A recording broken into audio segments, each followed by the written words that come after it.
whatever you want, and then I'll go ahead and call on people as they have questions.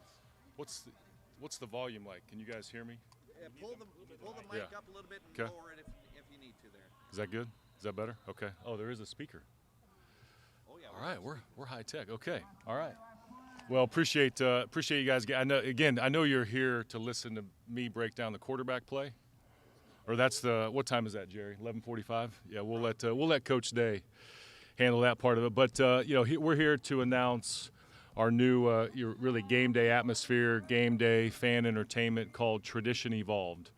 And we have a website, ohiostatebuckeyes.com/Tradition Evolved. That I believe that's live, I think, as we're sitting here today. But we really started reviewing all the game day elements last fall as I was getting here my first year going through the football season. How can we take an amazing setting where there's so much pride, so much tradition, and just make it better? That's the bottom line, make it better. So kind of take that energy that's intentionally created around game day, but channel it to really more of an emotional response. And then let's not let our programming, meaning how we script our games, get in the way of an emotional reaction that our fans, really do to support our team. And so how do you modernize, how do you innovate in this new era while at the same time honoring all the traditional elements that make Ohio State so special? So we came up with this term, Tradition Evolved. It just sort of stuck in many ways. And the North Star was honor tradition, and you guys have heard me say this, but not think traditionally. And then how do we keep our fans, really at the forefront, our fans first mentality. So the process, we let Caleb Clark, who's our associate AD for marketing and live events, we really gave him full autonomy. Lay out the process, develop a plan, and create what we think can be a great platform. So from there, we hired a consultant, Johnny and Amanda Greco, Shine Entertainment. They are world-renowned for really enhancing a lot of game day atmospheres. So Johnny came in and looked at a couple games, not just football, but also a couple basketball games as well. And so we worked with Johnny and his team. We had multiple meetings with student groups, with Block O leadership, with student government organizations, fan and donor groups, sort of some informal focus groups. We used our fan surveys to gather a lot of input. We worked with band leadership. The band is a critical piece of this. If you've already checked out the website, you see some nuances around how we're enhancing the band. Ohio State Sports Properties, they handle all of our sponsorship. They're a big part of making these changes happen. Alpha Phi Omega, they've been the bell ringer post-game. We're incorporating a new pregame routine into with the victory bell. So we met with them, and then just a lot of stakeholders internally. How do we make sure we pull this off? So here's the buckets. I won't get into a lot of the detail. We want the website to really speak for itself, but we will have a victory bell ringer. The first game, Archie Griffin, is our victory bell ringer. So the victory bell will be rung before the game to signify that's the time for the team to enter the field. The victory bell will also continue to obviously be rung post-game by Alpha Phi Omega, but we really want an honorary figure, a former player, somebody connected to Ohio State, some celebrity perhaps, to really be the one that pulls that rope on the victory bell. And then on third down, that'll be the third down signal. When we need a stop on third down, the victory bell will be what signifies our fans to get into. And if you look at the victory bell tower, above it says "for vigor," and that means effort, energy, and enthusiasm. And so we want the victory bell every time it's rung to signify for vigor. We will introduce the towel, right? The Ohio State University. We will have the towel. The first game, all fans that enter the Texas game will receive a free towel, and then, of course, we'll sell it, right? It'll be a merchandise item, but we want people to bring that back. We want the towel to be a signal, to really be a unifying approach. Our fans, what we heard from our fans is there's not really a single song, or some people have pom-poms, some people have a towel. What can we bring to the table that unifies our fans into more passion, more energy? So we say the best fans in the nation, and we want our fans to wave that towel and be energetic every single time.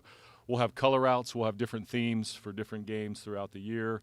Another cool feature is we will enhance the team entrance. People remember the Tennessee game and how the team came out, different lighting, different music. So we'll do a new team entrance, and then Brutus will have his own entrance before each game. That'll be different. It'll be unique. And so we're definitely going to signify Brutus entering the stadium. We want him to be, again, anchored as the best mascot in all of college sports. We will also utilize the ramp, the band ramp on the north end. That'll be a signifying moment that will really highlight using the ramp in unique ways. Defend the shoe. So this is unique, right? The Buckeye Leaf is synonymous with success, with passion, with leadership. It obviously goes on the helmet. Our fans can now earn a Buckeye Leaf. It'll go on the video board. It'll be shown throughout. It'll be, similar to baseball stadiums where they have like a, strikeout chart. Block O, our student organization, will have a chart of Buckeye Leafs. Every time we get a third down, we make a false start on third down, or somebody has to call timeout because it's too loud. I remember the Indiana game. What did they say after that game? Hey, the crowd really impacted our silent count. So anytime there's an impact, the fans can earn a Buckeye Leaf. I think that'll be really, really cool. Soundtrack of Ohio Stadium.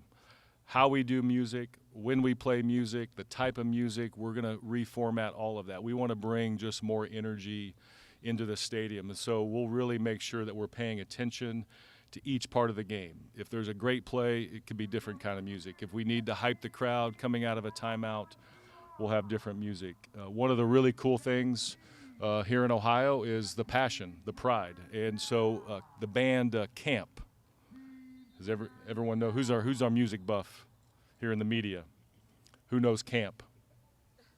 They have a song called Ohio, right? And so we will take that song, we will put it to a cool video that really speaks to the state of Ohio pride, and we'll play that in the first half. It'll really rally, I think, our fans around our great state of Ohio. So the song Ohio hopefully will be synonymous now with Ohio Stadium.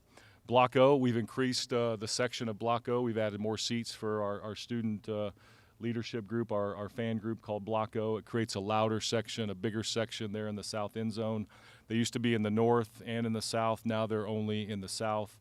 And so we want Block O to have a meaningful presence. And really, if you think about it, if you think about great stadiums, the energy oftentimes, most of the time, is created by the students.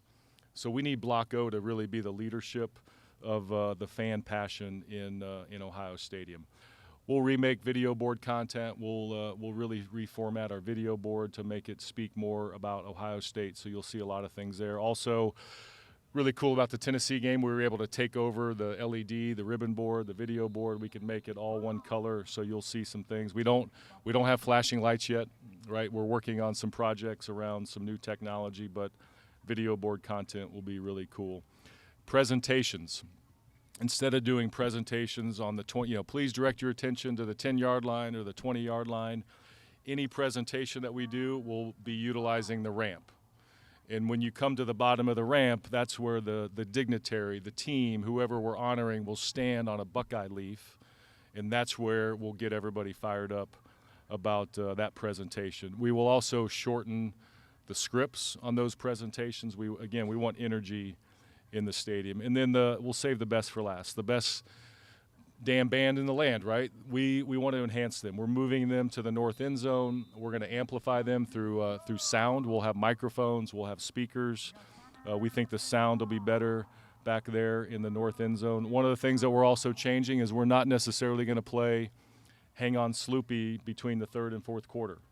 That will be played when it's needed the most. It will be more organic. We'll play it when the moment is right. It's not just going to be kind of stuck there between the third and fourth quarter like it has been in the past. And so Hang On Sloopy will always play in Ohio Stadium, but we are going to have the flexibility, depending on the moment, to play it when we need it, when we need the energy that people care deeply about that song. So those are the buckets. It's all laid out there on the website. We think it'll be a really cool atmosphere to roll it out for the Texas game.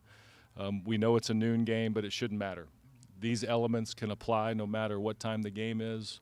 our fans can rally no matter what time the game, and that's what we're excited about. And then this template, it will overlay to the Schottenstein Center, to the Cavelli Center, to Jesse Owens. Wherever we're playing a game, we want the same elements, the same philosophy to be part of the interaction for all of our fans. So that's it in a nutshell. Happy to answer any questions. Great. Outstanding. Thank you very much, Ross. Over here to your right, Bill Rabinowitz, Columbus Dispatch. Ross, you obviously had some places before you came to Ohio State. Yeah.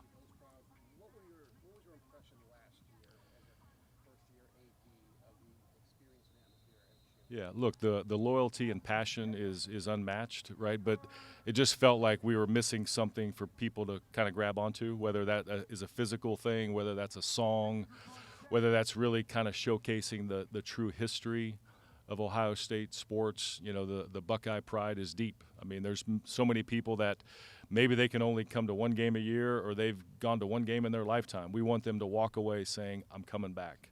And I just didn't feel like we had that gravitational pull around uniformity and around really the true tradition. So I thought it was great that the passion's there, but then how do we produce it more for entertainment? And so those are the things that we looked at. Tim May. How much thought did you give into ringing the victory bell premature? I mean, Yeah. like you said, the bigger thing makes a lot of Yeah. sense. You know, again, it's such an asset, right? So we looked at how do we take all of our assets that we have that everybody gravitates towards, but then amp them up to another level. Again, the Buckeye Leaf, right? Having our fans say, hey, I can earn a Buckeye Leaf for the entire stadium because we caused a false start. How do we take the victory bell, right? And the reason why they put the bell in is so people knew if Ohio State won. Okay, well, that's a signal for excellence. We want excellence to be a standard. So let's have that be the signifying moment of when the team is walking on the field for victory, for energy, for effort. So I think it's a cool way. And then if you can have somebody that pulls the rope, like Archie, obviously, clearly with his second Heisman Trophy, 50th anniversary of his second Heisman Trophy. No one else has that. Have him be the first. When I called him and asked him, he was so fired up. There's a video. I think the video's out as well with Archie, you know, pulling the rope on the. So it just thought, you know, it's an asset that's not utilized, but only, right, 7-8 times a year. How do we use it as a ramp up, you know, to really signal a rallying cry? I think it was a great idea by Caleb and his team. Sorry about that. To your left, Spencer Holbrook, Letterman Rope. Do you think that it was more the atmospheres that you experienced on the road last year, or the Tennessee game, Yeah. or Yeah. maybe the lack of atmosphere Yeah. that some of these teams want you to kind of You know, want to do this? I think it's just an evolution of college sports, right? People, again, how do we create a home field advantage? And then I think people want to be entertained. And people see these other games that are happening around the country. So I think it's a combination of all of it. Part of it is, look, we need some new technology. So we need a new sound system. We need new ribbon board, LED board. That's coming into the future. So part of that was gearing up and having the right platform to be ready for that new technology. So it's just a combination of a lot of things. A lot of people that were at the Oregon game remember that game. And they're like, oh, wow, that's what it can be. People remember the Tennessee game. So it really started, I think for me it started after the first couple games where I saw that there was an opportunity here. That new video board and everything? Ribbon board, Yeah. 2026, or We're hoping we can get some things installed by 26. If not, everything would be installed by 27. Yep. To the right, Dave Biddle, 24/7 Sports. A lot of interesting ideas. I'm curious, was everybody on the same page, Ross? You guys had some pushback. You know, throughout the process, again, Caleb ran a great process. The amount of feedback that we got, the amount of input I think we had on the front end, I think really allowed for a runway. Look, even the band. We met with the band, and they were all in. They want more energy. They want more involvement into the game. They want more organic moments while also protecting the history. So every time we laid out a new wrinkle or a new idea, I don't think there was anything that everybody said, oh, that's too far, that's a bridge too far. I think everybody was ready to really embrace this. Jared Smalley. Ross, can you run through what the south end zone will look like now? You're doing that construction Yeah. down there for the new upgraded seating, and then you're going to put all those students together. So two things on that front. What will construction look like throughout the season? And then how will the Yeah. new Blocko would then be left in the second for other teams? Yeah, as far as block, we're adding 2 more sections for Block O. I don't know the exact number of seats that we added. It almost doubles their section, 2 more sections. This year, you will not see any quote-unquote construction. All of the install for the new south end zone premium area will be done in the summer of 2026 to be ready by fall of 26. So you won't see anything new this year in the south end zone other than Block O being expanded by 2 sections. And then that just creates, again, as we map this out, look, we sold almost 26,000 student season tickets again this year. I think it's over 26,000.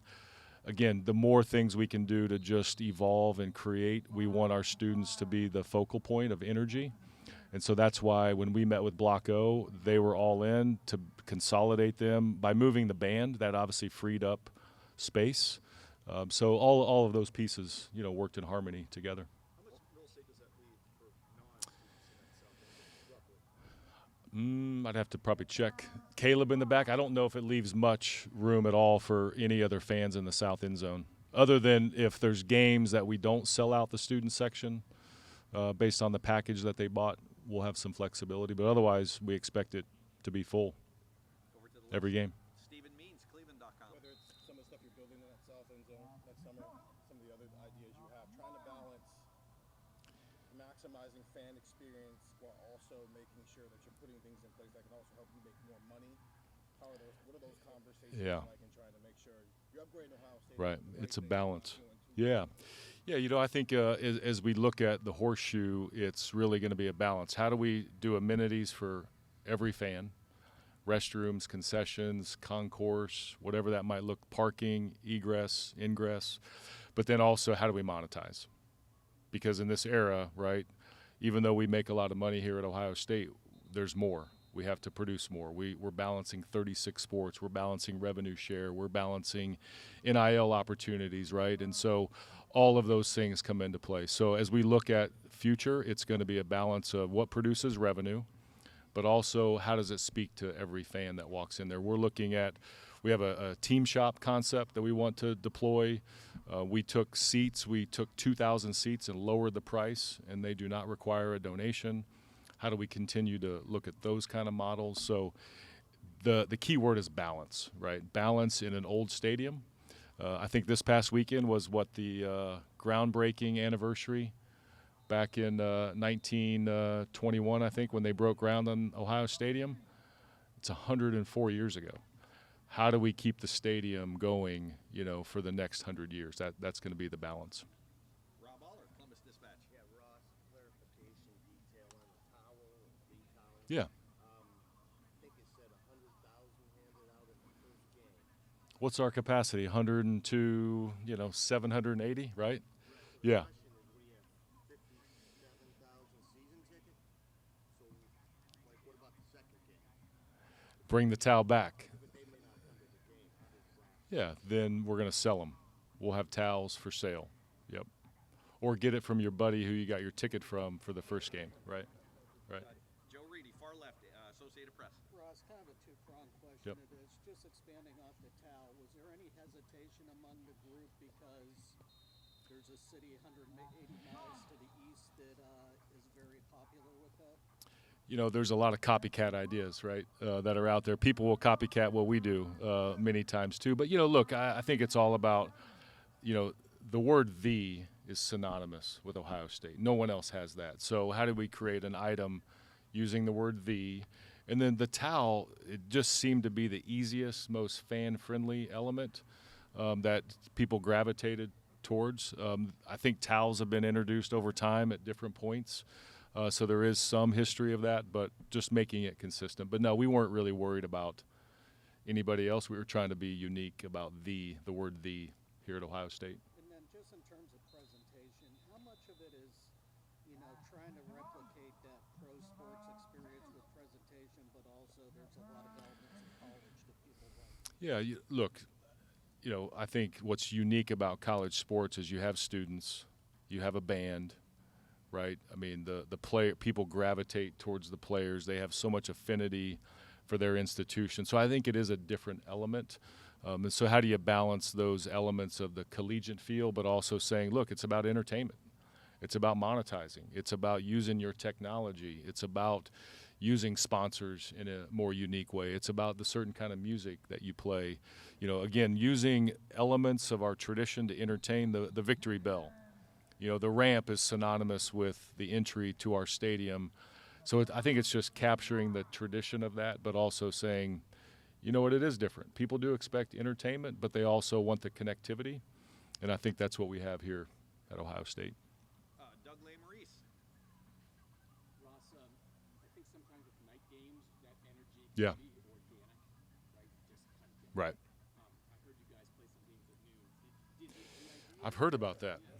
Is that another story that we need to talk about? Yeah. just that reality, did that encourage you guys to Yeah. be more thoughtful or proactive with some of these ideas because Yeah. you're trying to create that? You know, again, what we tried to create is, look, we can't predict game time. We can't control it. We can have input. We can give our opinion, but the times are the times. How do you take a platform? It doesn't matter what time it is. We can ring the bell, right? We can use the ramp. We can do Buckeye Leafs. We can change our music. We can flash LED in daylight too, right? There are certain things you can do at night that you can't do, like drone shows.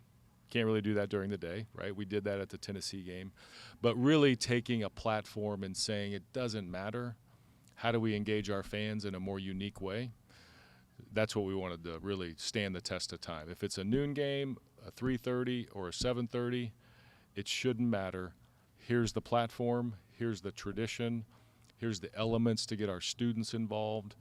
So it really had to kind of stand the test of time no matter what time the game time is. That was important. Ross, Doug just took my question. Yeah. Can I ask you an NIL question? An NIL question? Free game. Here we go. When we last ambushed you at Victim Media Day, Yeah. the rules were being a little bit relaxed.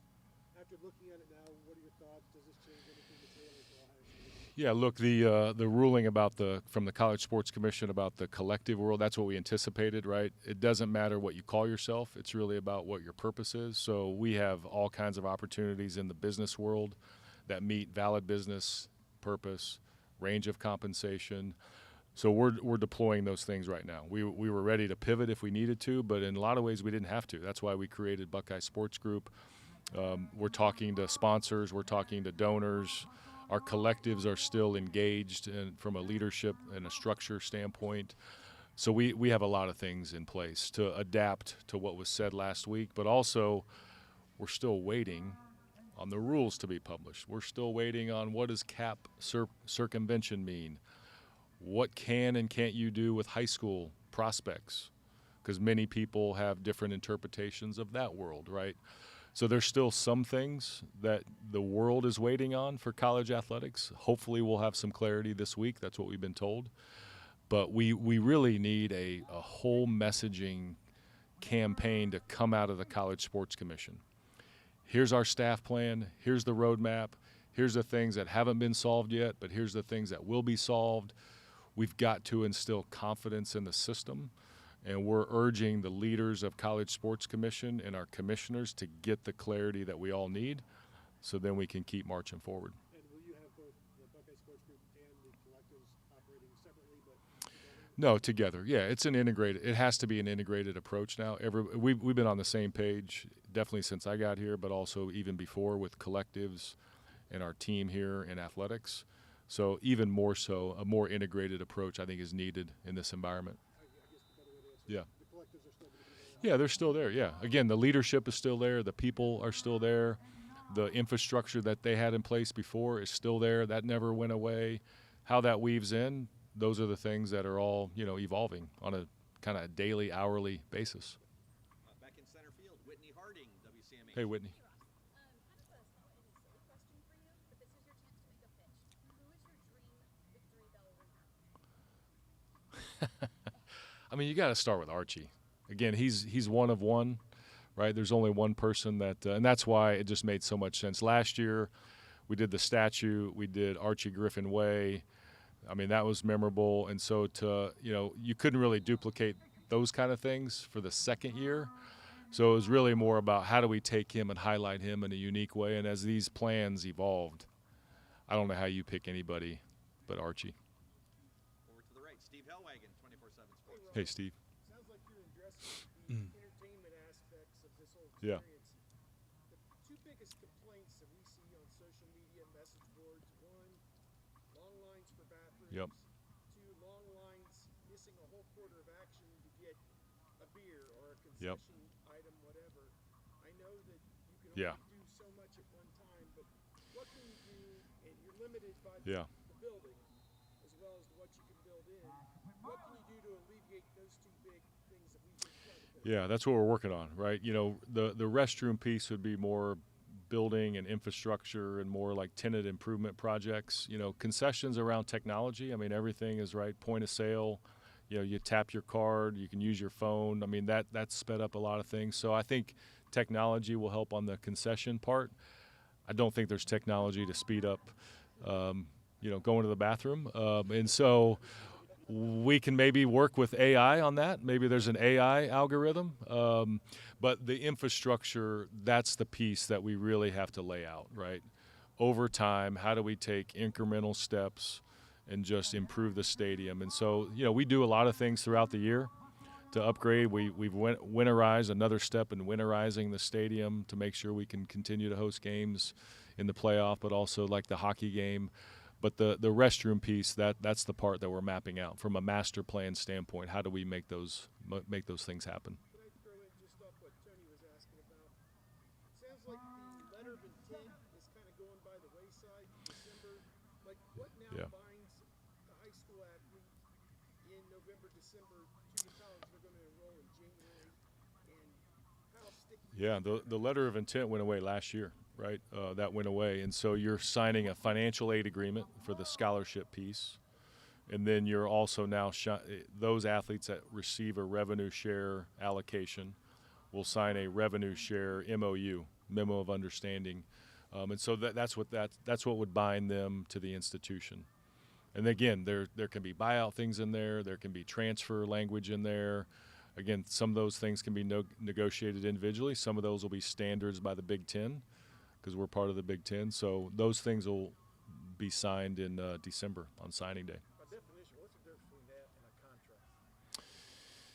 You know, there's not much other than, you know, maybe what you call it, right? Memos of understanding is what the Big Ten has laid out. It's a uniform, you know, memo across the conference. So we're working, you know, through the logistics of that right now. You know, contract, memo, whatever you want to call it, it should have the same parameters.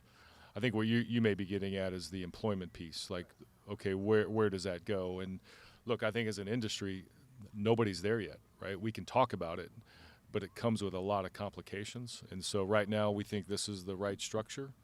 We'll keep analyzing and keep building, you know, for what lies ahead. Got time for just a couple more. Over to the right, Austin Ward, WBNS Radio and TV. You guys spent months working on the premium seating Mhm. project, done months of this. Now it's coming to the finish line. Like, what is the next new project? Is there one that's underway now, or is there one that's on your mind that's the next thing? On which list? For which sport? Football, right? Yeah. Yeah, look, there's always something. You're always evolving. Look, we know we're sitting here in the Woody Hayes Athletic Complex. We know that this is on the list. You know, how do we do it? You know, how do we fund it? You know, we're in kind of a quiet phase. We're talking to donors about this project.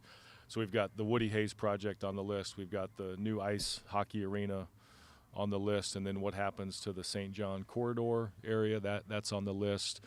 We hope to install new video boards for soccer, softball, baseball, all the outdoor venues that need an upgrade.